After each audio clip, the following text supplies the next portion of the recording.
Okay, so this is week 2 of my training for Half Ironman Maine. If you didn't watch my last video, basically I'm training for Half Ironman Maine in August 27th, 2017, as you can see here. And I basically decided to recap all of my training after the week uh, leading up to that, and that what that's going to do is going to make me stay on track with training and also keeping logs of training, which sometimes I struggle with. So I figured I might as well make a video every week to just recap everything, and that's going to make me just stay on target, write better descriptions and stuff like that for my training every day. And then also on top of that, if anyone's watching this has ever thought about doing a half Ironman, or they are doing half Ironmen, I don't know. But if they are doing them, they can cross-reference this training to what they're doing and just basically get ideas, improve, whatever. So yeah, if you don't have a training plan, you can copy mine.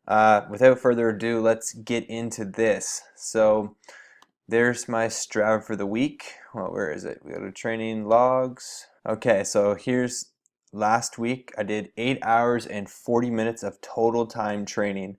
I actually did, I think, 1 or 2 sessions of weight training as well, and Strava for some reason doesn't add that on. So there might be another like hour 20 minutes total added on top of that. But as you can see from the week previous, which was 10 hours and 30 minutes, that was my first week.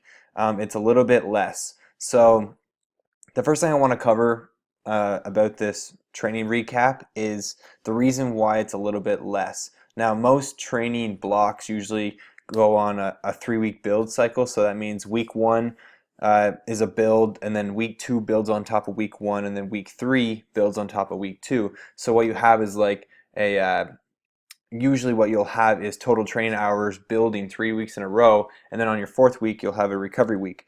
And that's kind of the standard way to do it. But what I'm doing is something a little bit different. It's once again from the book, The Well-Built Triathlete, Matt Dixon. He believes that a more efficient way, maybe not more efficient, but a better way to train is to have a little bit more rest periods, not to wait like once every month to rest, because he thinks that a lot of people get too injured. And I found I had a lot of injuries too previously to doing this. And basically what it is it's a 14-day block, and I kind of wrote this out on a Google Doc just to show it off a little bit. But what it has is it has built-in recovery throughout the 2 weeks, and I basically repeat the same 2-week cycle every time. So this would be day 1. This would be week 1 from day 1 to day 7. So you would do build, recover. So it'd be, I think it's Tuesday, Wednesday, Thursday, recover Friday, Saturday, Sunday build, and then recover Monday. And then you next week is a little bit more recovery. You'll notice it goes build, recover, and then build, recover. So it adds one more recovery day in it.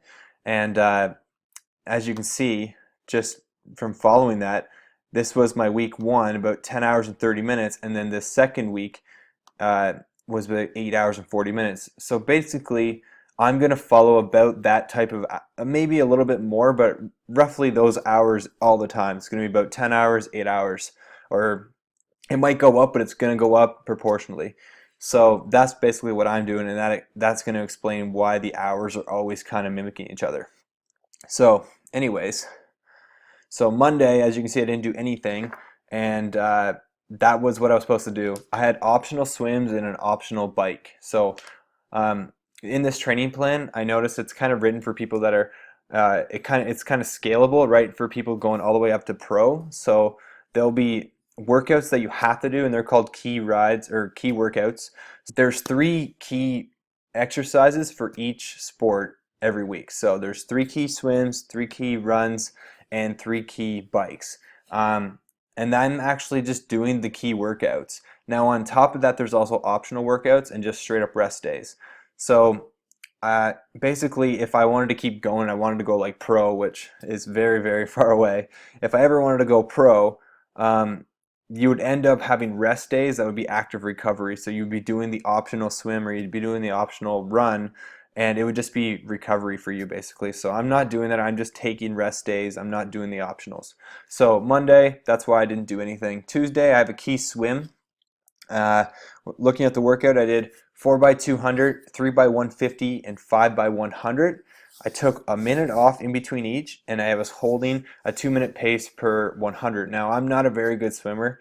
It's by far the worst sport for me. So 2-minute pace is actually as about as as good as it gets for me. So it's supposed to be a hard pace, and I actually did the exact workout I was supposed to do. Um, the only thing that you can add in is, yeah, what you're supposed to do is you're supposed to choose a pace. So for me, I chose 2-minute pace, and I was supposed to hold the 200s for as long as I could hold that pace. And then as soon as I couldn't hold that pace, I dropped down to 150. So really, this workout can expand depending on how well you can hold that pace for. So whatever pace you choose, you just keep repeating the 200s over and over and over with a minute break. And then when you quit, you go right into the 150s. You keep doing that for as long as you can, then you go into the hundreds. For the run, it was a tempo run. It was just, for me, how it works is it's supposed to be a 2 to 4 rounds of 12 to 18 minutes at your tempo pace. So what I decided to do was just the very, very bare minimum. So that was 2 by 14, and then every time this workout comes again, I'm going to either add minutes. So instead of doing 14 minutes, I might work myself up to 18 minutes of a tempo, and then I'll start increasing the sets from 2 to 4. So yeah, there's lots of room for me to grow in this tempo workout. And it was pretty good. I remember taking my dog to the park for this workout, and she kept up with me, so that was actually kind of impressive. But yeah, I was trying to run at a I was running at a 4:30 pace for the tempo portions, and my average pace looks a little slow, but that's just because I just had to wait for 5 minutes in between each tempo, and I didn't turn off my Garmin. Okay, next. Oh yeah, I remember screwing this one up. So the next workout was supposed to be an endurance ride, 90 minutes to 3 hours. Just as simple as that. Just be an endurance, probably like moderate to medium intensity. Probably for me, my FTP is about 290, so I plan to bike the Half Ironman in around 230 watts. So yeah, so I probably should have been only biking around like 170, 160 watts for this entire endurance ride. Nothing too strenuous, and I ended up just doing a race instead because, well, I'm an idiot, and that's just what people do sometimes. For some reason, Zwift always gets me. I always end up just choosing a race. So I raced. It was only 44 minutes, so I didn't bike for very long, and I definitely went way too hard. I actually won this race, which isn't that impressive because it was just a ride. So I was just riding with people, and then in the end, everyone kind of started picking it up a little bit. So I ended up pushing off, and I won. I've never won a bike race before, and I don't think that counts, but I'm going to count it anyways. Thursday. Okay, so Thursday I was supposed to swim and bike, so right away I can see I didn't get my swim in, but I'm pretty sure I just did the swim the next day on the Friday.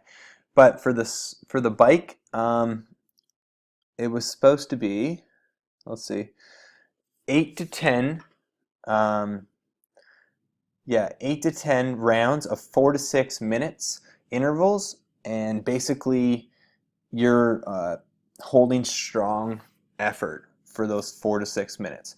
And I did the workout. Let's just click on it and see what it looks like.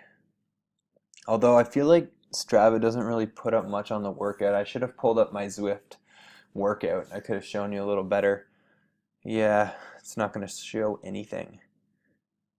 Well, just know that that's what I did. I know I did 8 rounds because it said 8 to 10 rounds. So usually how it works is when I get into a new training block, I always choose the minimum amount. So that's 8 rounds, and I would have probably chosen 4 minutes sessions too.